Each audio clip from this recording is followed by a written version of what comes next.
exposiciones que son más bien de las ciencias sociales. Nosotros, si bien la filosofía se puede considerar, bueno, también podríamos discutirlo, ¿cierto?, si es una ciencia social o no, o dónde lo paramos dentro del árbol del conocimiento, comillas. Y yo noto mucho que el tema de la juventud se ve como presente y futuro, es decir, como sujeto de las transformaciones sociales. El punto es que también esto, así como un prisma que permite ver, ¿cierto?, el halo de luz que se descompone hacia el futuro, también es posible ver el halo de luz desde donde viene. Estoy pensando en esa metáfora. A eso me refiero con genealogía. Hoy día, obviamente, el tema de la juventud está en ese tema, ¿cierto? Podemos hablar de los 60, de la generación del cordobazo, ¿cierto? Porque eso tiene que ver con un tema que viene de mucho antes. Y sí rescato una cosa que no sé quién de los expositores lo dijo ayer, pero me pareció muy significativo. A través del estudio de la juventud, tú puedes saber cómo está tu sociedad hoy. El tema es, si los jóvenes reclaman eso hoy día, es decir, los fundamentos de nuestra sociabilidad, lo digo así para tirarlo, ¿cierto?, a lo que quiero plantear, más filosóficamente, entonces habría que preguntarse si eso que estamos viendo hoy día en nuestra sociabilidad tiene algún eco anterior, es decir, si acaso la estructura problemática en nuestro país ha cambiado o no.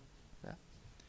Por eso que a mí me parece interesante en este caso, y ahí topo sí ya con mis lecturas propiamente tal, de lo que planteaba Francisco Bilbao, el eterno joven, ¿ya?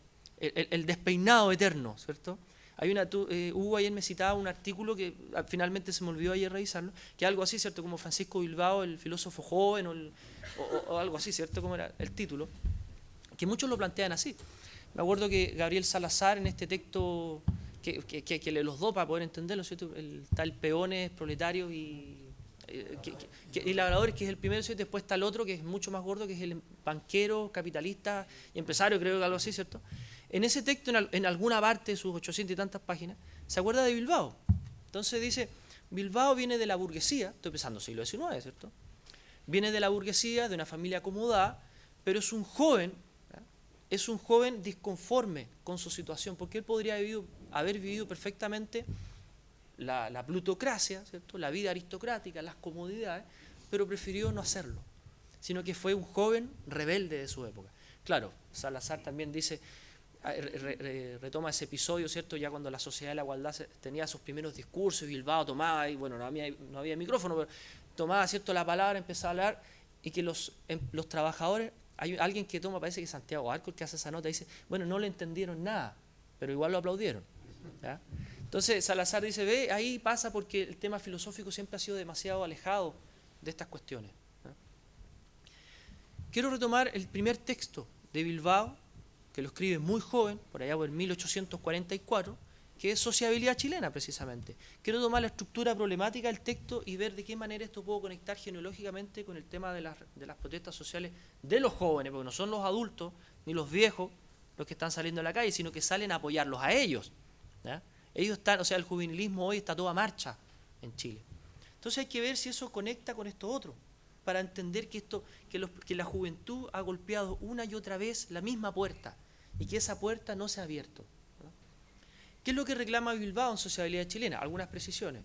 No es un tratado sobre la sociabilidad en general como un concepto abstracto de reflexión, sino que se encarga de la estructura de la sociabilidad, la sociabilité, es un concepto, ¿cierto?, afrancesado que él traduce, de la sociedad, pero en Chile. No le preocupa la sociedad argentina ni la sociedad peruana, sino que le preocupa la sociedad, ese modo de estructurarnos como sociedad aquí y ahora, 1844. ¿Por qué es importante? Porque son los albores de la República. Es decir, Bilbao logra ver en los orígenes de lo que somos hoy un problema que a mi modo de ver será estructural hasta el día de hoy y que los mismos jóvenes siguen criticando. Por eso es el joven eterno. Es chascón, pero no de pelucón, sino que es un pipiolo eterno, ¿no?, pero pelucón. Entonces, Sociabilidad chilena es un tratado sobre la evolución histórica de los pueblos, ¿no? Eso es lo que a él le preocupa, la revolución, el cambio inspirado en la Revolución Francesa. Todavía ese texto es medio afrancesado, ese tema va a un tema aparte, ¿cierto? Cómo después Bilbao va saliendo de este afrancesamiento y pone como ejemplo de futuro, por ejemplo, los araucanos, a diferencia de la sociedad francesa, que él en ese momento admiraba. Después viaja, qué sé yo, y se empieza a desencantar del asunto, pero ese es otra temática. Y es el Bilbao más interesante en realidad. Entonces, para Bilbao, la estructura social chilena está dividida en dos estamentos claves para poder entender, son los elementos mínimos de esta estructura de sociabilidad. Uno es el catolicismo y otro es el sistema feudal. Uno dice, bueno, ¿eso qué tiene que ver con el presente? ¿No? Vamos desarmando el asunto. El tema es que en Chile, la Edad Media, nosotros no tuvimos Edad Media propiamente tal, ¿cierto? Salvo el pretendido castillo ahí Hidalgo, que no es un castillo propiamente tal, sino que es la simulación de una vida medieval que no tuvimos, que es la fachada, además que por el otro lado nadie sabe lo que hay, porque está hecho hacia la Alameda. Nuestro pasado es España, y España es catolicismo y feudalidad, da ese ejercicio, ¿cierto? Por tanto, si nosotros queremos tener futuro, si nosotros queremos salir de esta estructura colonial, si nosotros queremos entrar en la idea de universalidad que está tomada, ¿cierto?, esta idea de la Revolución Francesa, que Bilbao la bebe, ¿cierto?, en el Instituto Nacional y sus amigos, ¿cierto?, intelectuales de la época, lo que debemos hacer es salir de ese pasado y proyectarnos hacia el futuro, en esa estructura.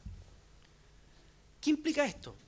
El catolicismo, Bilbao se lo achaca al tema de la confesión, de lo que el cura hace a través de la confesión. Es decir, hay que entender que eso es muy distinto ahora. Con suerte uno se ha confesado una vez en la vida ante la primera comunión y con suerte declarando pecados ingenuos, ¿cierto? Imagínense esa edad, ¿qué pecado va a contar uno? ¿No? Me robé, qué sé yo, plata de la chauchera de mi mamá, va a ir a comprar, qué sé yo, un helado. ¿Qué más va a contar esa edad? Pero uno ha dejado esa idea de confesarse permanentemente, salvo que uno sea realmente observante, pero no es un ejercicio común. En esa época sí. Entonces a Bilbao le preocupa el modo en que la iglesia a través del cura es capaz de taladrar tu conciencia y controlar tu conciencia. Es decir, tú en el momento de la confesión abres al escrutinio institucional y moral de la iglesia a través del cura a tu más profunda intimidad. Por tanto, tu intimidad, tu conciencia, tu forma de pensar está también controlada. ¿No? Primer elemento, control de las conciencias. Primer elemento. Segundo elemento, sistema feudal. El inquilinaje, principalmente. ¿Qué es lo que hace el inquilino? Vive, ¿cierto? En el fondo todavía existe esa estructura. ¿Eh? Se maquilla un poco más, ¿cierto? Ahora es agroindustria. En ese tiempo entienda que los fondos eran enormes y había gente que vivía dentro del fondo y eran los inquilinos. ¿Qué es lo que hace el inquilino? Está entregado, ¿cierto?, a esta especie de republiqueta que constituye un feudo, un fondo, que es más o menos la misma estructura. ¿Qué es lo que hace dentro del fondo? Trabajar para el patrón a cambio de vivir en el lugar y tener un pedazo de tierra para poder cultivar y alimentarse. O sea, no hay sueldo, olvídense, previsión, nada, absolutamente nada. Y no solo eso, sino que además tenía derecho, y esto es lo que le importa a Bilbao, además existía una fuerte sujeción de nuestra corporalidad a través del trabajo, porque el trabajo se hacía con las manos, con el cuerpo. Hay algún par de elementos que son muy interesantes. Por ejemplo, en esa época se exigía que no solamente trabajara el dueño de casa, el jefe de familia, ¿cierto?, que tenía la casa dentro del fondo, gratis y de por vida, ¿no?, y sin reclamar, obviamente, porque si reclamabas te ibas y derechamente no tenías dónde entrar, sino que además el hijo mayor debía además trabajar. Eso Salazar lo trabaja muy, muy bien, ¿cierto?, que además el hijo mayor debía trabajar en la misma condición para el patrón del fondo para aumentar la mano de obra y viviendo en la misma casa además. Claro, si se casaba con una china de ahí mismo, le daban un terrenito un poquito más allá, pero seguía exactamente la misma estructura y eso genera que muchas personas vayan saliendo, muchos jóvenes vayan saliendo de esta vida y se transformen en los rotos que van recorriendo Chile, ¿eh?, y se van transformando en bandidos, ¿eh?, etcétera. ¿Eh? También es otro tema muy interesante. Entonces, ¿qué es lo que está planteando Bilbao? Albores de la República, el pensador joven, por excelencia, con sus amigos también, todos egresados del Instituto Nacional. ¿Cuánto tenía? 27 años cuando escribe, si no me equivoco, cuando escribe ese texto, muy joven. Que existe no solamente un control de las conciencias a través de la confesión, y por tanto que recae en el catolicismo y en la Iglesia Católica, sino que además que hay un control de la corporalidad a través del sistema económico feudal. Por tanto, la sociabilidad chilena se estructura como un dispositivo de control absoluto de la conciencia y del cuerpo. O sea, no hay dónde escaparse. Todo lo que somos está controlado en nuestra sociabilidad chilena. Peor aún, no solamente son dos aspectos, material e inmaterial, de nuestra Constitución, sino que además, desde el punto de vista político, el catolicismo se identifica con el poder económico. Es decir, lo dice Bilbao claramente, el catolicismo necesita del poder político para mantener el poder, y el poder político necesita del catolicismo para justificarse como tal, que son los conservadores, son los pelucones de la época, que son todos católicos. Recuerden que los pelucones, además existía el Partido Católico, que finalmente se diluye en el Partido Conservador, tal cual. Entonces, no solamente estás agarrado de abajo, ¿cierto?, conciencia, alma y cuerpo, si quieren ustedes, sino que además estos dos elementos que te controlan comulgan, ¿cierto?, tienen una relación, ¿cierto?, incestuosa, en la cual una justifica a la otra. ¿Por qué es interesante esto? Insisto, porque esa es la estructura de la sociabilidad que Bilbao ve en los albores, ¿cierto?, los albores de nuestra sociedad, nuestra sociabilidad chilena. Entonces ahora podríamos trasladar ese reclamo de la juventud de esos años al problema hoy. La pregunta, ¿acaso no existe un control de las conciencias? ¿Acaso no existe un control de la corporalidad? Y que esos que intentan controlar nuestras conciencias, es decir, nuestra forma de pensar, lo que deseamos, y además nuestra corporalidad en todos los sentidos, ¿acaso no son también esos mismos controladores aquellos que nos están comulgando en términos ideológicos, en cuanto religiosos, y en términos de términos económicos? Hay que pensarlo. O sea, en Chile la élite política se identifica con el conservadurismo, por definición, ¿no?, y que se escapa también un poco de la Iglesia por la figura del Silva Enrique, nuevamente, y se van al ámbito más bien laico, donde ellos pueden hacer lo que ellos quieran, Opus Dei, ¿cierto?, Legionarios de Cristo, Chuestas, etc. Pero siguen dentro de ese anclaje catolicismo conservador, poder económico. Se fijan, la estructura es exactamente la misma.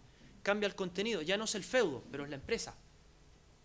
Ya no es la conciencia a través del confesor, pero es la publicidad, ¿ah?, el conocimiento que se enseña en las escuelas. Estoy pensando en trasladar esa estructura de que tiene ¿cuánto? Casi va para los 150 años más o menos, a la misma problemática que está hoy. Es un ejercicio, ¿verdad?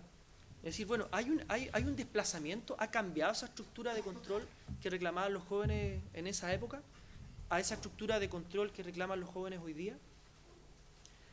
Si se fijan ustedes, tanto el catolicismo que reclamaba Bilbao como el feudalismo, al cual también golpeaba la puerta, son dispositivos de valor.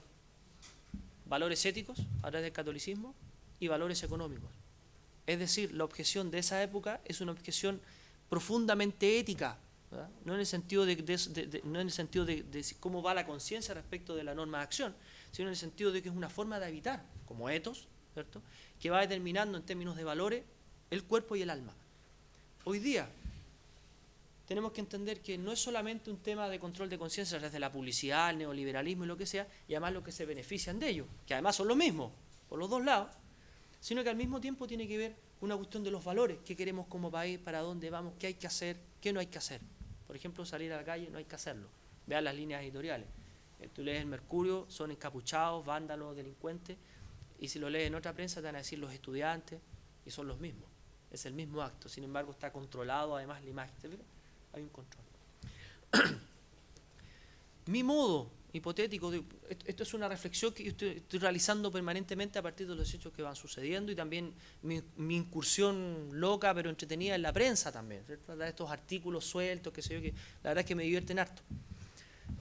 Tiene que ver con, a mi modo de ver, ¿cierto?, mi hipótesis es que efectivamente hoy los jóvenes están reclamando una cuestión puntual que va cambiando con el tiempo, esto se va moviendo, pero sin embargo eso que están reclamando hoy es exactamente la misma estructura de control que se ha ido transformando, es plástica, ¿cierto?, que se ha ido transformando a través de nuestra historia como sociedad chilena y como sociabilidad estructurada, que se va moviendo plásticamente hasta hoy día y que nos lleva a poder conectar este primer reclamo juvenil respecto al modo en que nos constituíamos como sociedad, al modo como nos constituimos hoy también como sociedad. Es decir, el juvenilismo no solamente es presente y futuro, sino que también es un modo de ver como un prisma, ¿cierto?, que se descompone, ver también desde dónde viene la luz y decir que nuestra historia es un largo proceso de control de cuerpos y conciencia, de los cuales los jóvenes siempre han estado reclamando. Eso. Muchas gracias.